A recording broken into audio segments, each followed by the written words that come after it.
Welcome back, viewers. You're watching WION World is One. I'm Shivan Channa.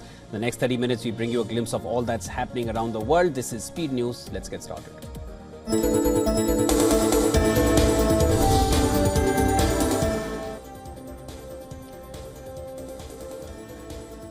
Ukraine's President Zelensky has warned if the United States cuts military funding, Ukraine will lose its war against Russia.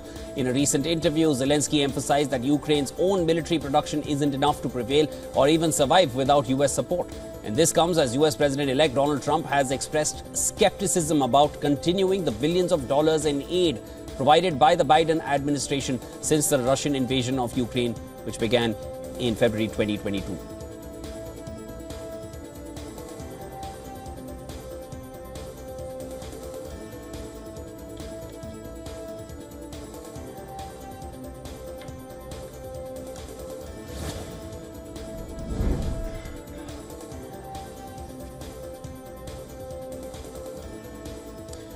Russia has issued a stern warning after Ukraine launched longer-range US missiles into its territory for the first time. President Vladimir Putin threatened nuclear action on the 1,000th day of the conflict.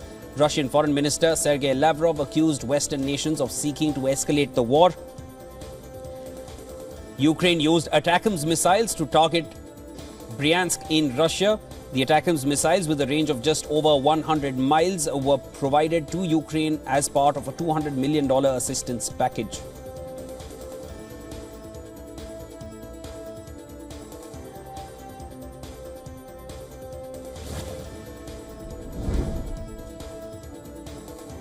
Ukrainian troops are getting crucial training in the UK to disable landmines, munitions and other explosive devices. This training is part of Operation Interflex, which has been ongoing since summer 2022 and has already trained over 50,000 Ukrainian recruits on British soil. The program is supported by 12 other countries, including Australia, Sweden and other NATO nations. The scale of the landmine problem in Ukraine is daunting, with an estimated 2 million landmines laid since Russia's invasion in 2022.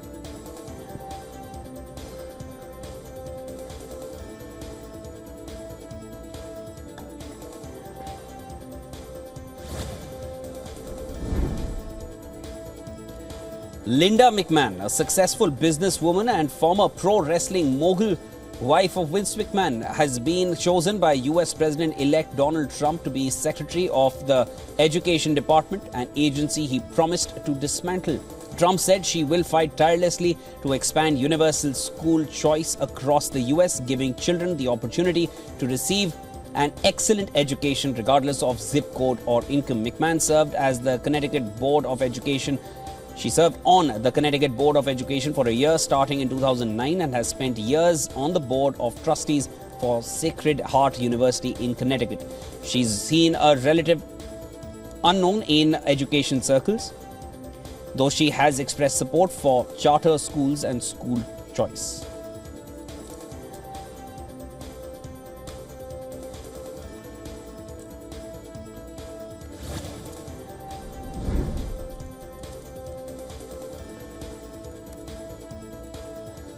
A devastating explosion and fire ripped through a condominium complex in Orion Township, Michigan on Tuesday night. Firefighters responded quickly to the scene, battling small explosions as they worked to secure the area and extinguish the flames. Investigators suspect a gas explosion in one unit sparked the fire, which then spread to damage adjacent condos. 2 people suffered critical injuries while others sustained minor wounds.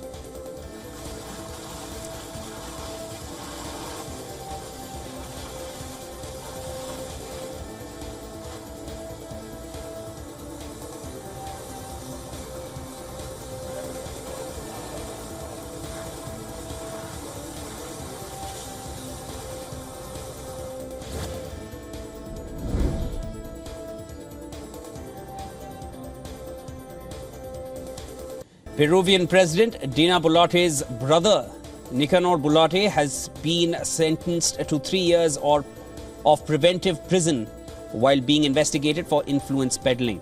The prosecutor alleges that Nicanor may have facilitated the appointment of officials loyal to President Boluarte who would then join the Citizens for Peru party. These officials supposedly hold the key positions in government aid distribution, with recipients expected to join the party in return. Preventive detention, like in Nicanor's case, is a measure which is used in various countries to prevent individuals from committing further crimes or fleeing justice. In Peru, this measure allows for detention without trial for a specific period.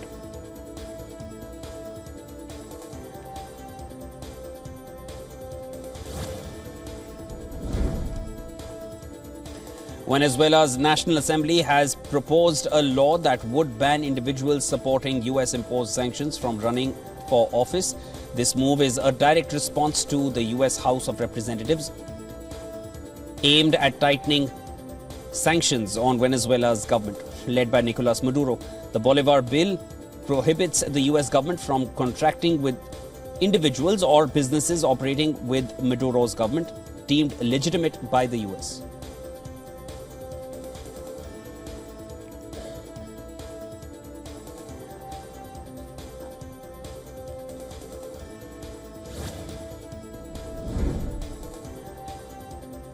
Jimmy Lai, the embattled Hong Kong pro-democracy media mogul, took the stand today in his landmark national security trial. He revealed that during a 2019 meeting with former US Vice President Mike Pence, he requested verbal support for Hong Kong's democratic movement.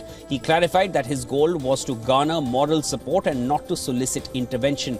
This distinction is crucial as Lai faces charges of colluding with foreign forces to endanger national security. The trial is part of Hong Kong's broader crackdown on pro-democracy activism, which began in 2019. Arrested in 2020, Lai, the founder of the now shuttered Apple Daily newspaper, has been fighting charges of conspiring to issue seditious publications.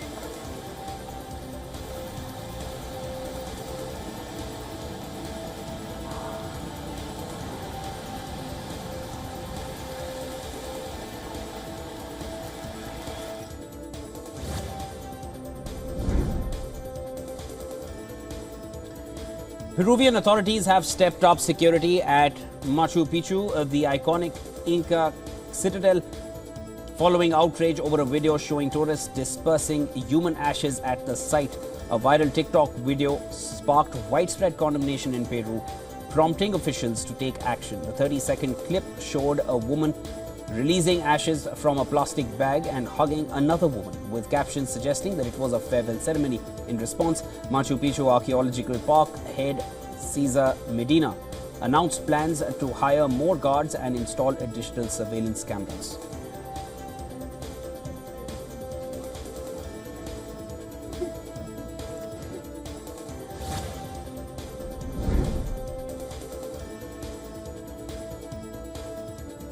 Pakistan's Apex Committee of the National Action Plan has greenlit a large-scale military operation in Balochistan in response to the surge in attacks on security forces and Chinese nationals in the province.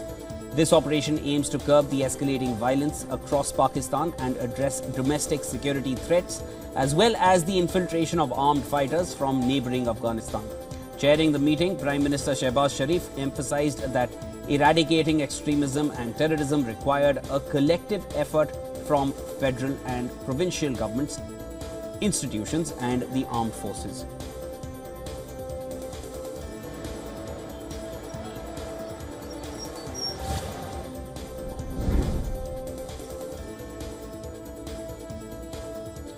Voting is underway in the Indian state of Maharashtra's 288 assembly seats, with over 9.7 crore eligible voters heading to the polls.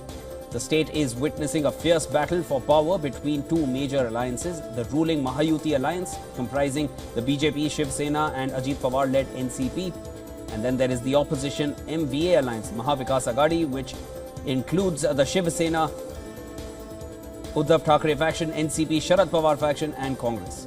The counting of votes will take place on the 23rd of this month.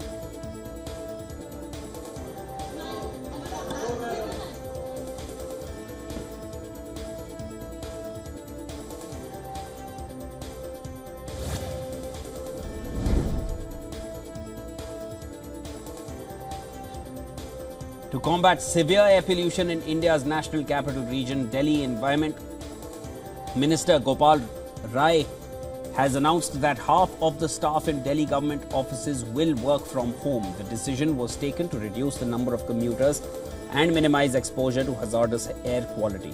Delhi's air pollution reached alarming levels, with visibility remaining low as a thick layer of smog engulfed the capital. According to the Central Pollution Control Board, the CPCB, Delhi's average AQI was now at 422 on Wednesday morning.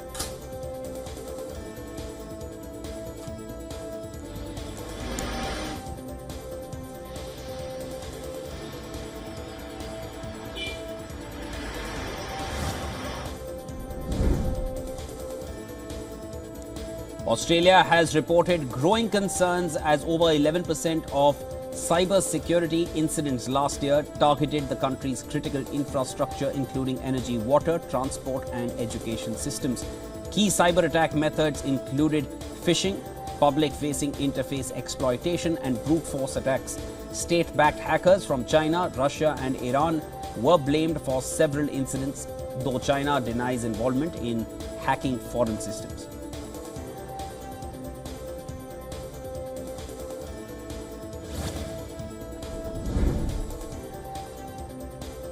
According to a report by the PEW Research Center, 1 in 5 Americans regularly gets their news from digital influencers. Moreover, people belonging to racial minority groups, then there are young adults and then adults with lower incomes, they were more likely to get their news from news influencers. For the study, researchers surveyed more than 10,000 adults and analyzed thousands of social media posts by digital influencers. The study revealed that most of these news influencers regularly post about politics, elections, followed by social issues and international events. Most of the people surveyed said news influencers have helped them better understand current events. Only 9% respondents agreed to have gotten more confused after watching or reading influencer posts.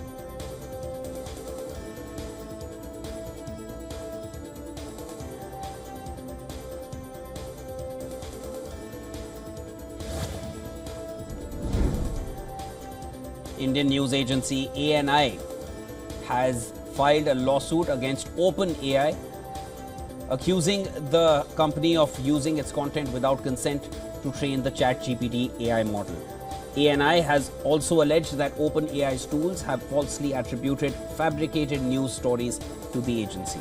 As per court documents, emails from OpenAI's lawyers stated that ANI's website was added to an internal block list in September to prevent its content from being used for future AI training. However, ANI has claimed that its content is already permanently stored in ChatGPT's memory and cannot be detected.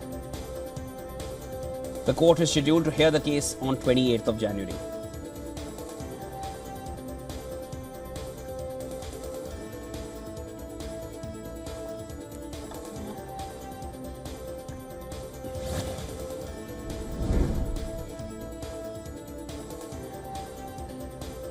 Popular messaging platform Telegram has appointed a dedicated officer to tackle the circulation of illicit content targeting minors in South Korea. The Korea Communications Commission has confirmed that Telegram has also established a dedicated email hotline to address such issues. The platform has pledged to take strict measures against the distribution of illegal content and copyright violations. The development aligns with the South Korean government's recent decision to tighten regulations on both domestic and foreign platforms. The move comes in response to public outrage over cases of pornography targeting young women on Telegram.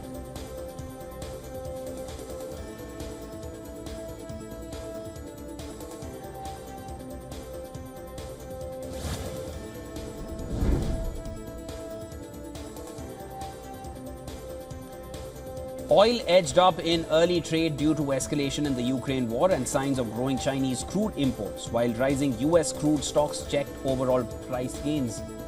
China, the world's largest crude importer, stepped up oil purchases this month after a period of weak imports boosted oil price sentiment. Data from vessel tracker Kepler showed China's crude imports are on track to end November or close to record highs.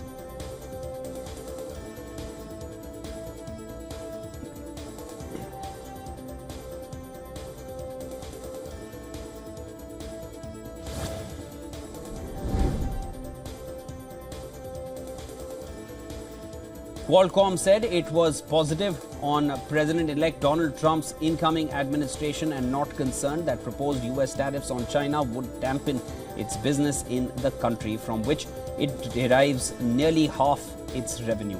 Qualcomm executives made the remarks at an investor event in New York, during which the company forecast $22 billion in combined revenue over the next 5 years. Remember, Qualcomm has been burnt before by US-China trade tensions. In 2018, it was forced to walk away from a $44 billion deal to buy NXP Semiconductors, which would have been the biggest chip takeover globally.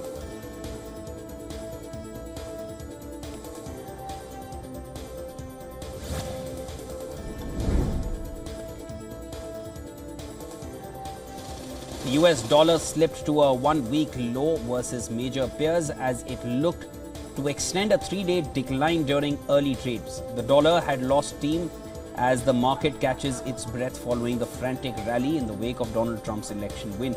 A boost to the dollar and other traditional safe haven currencies like the yen overnight proved short-lived after Russia's foreign minister said the country will do everything possible to avoid the onset of nuclear war that comes just hours after Moscow announced that it would lower its threshold for a nuclear strike. While that has spurred gains in safe haven assets, traders also continue to pare back expectations for an interest rate cut at the Fed's next meeting in December.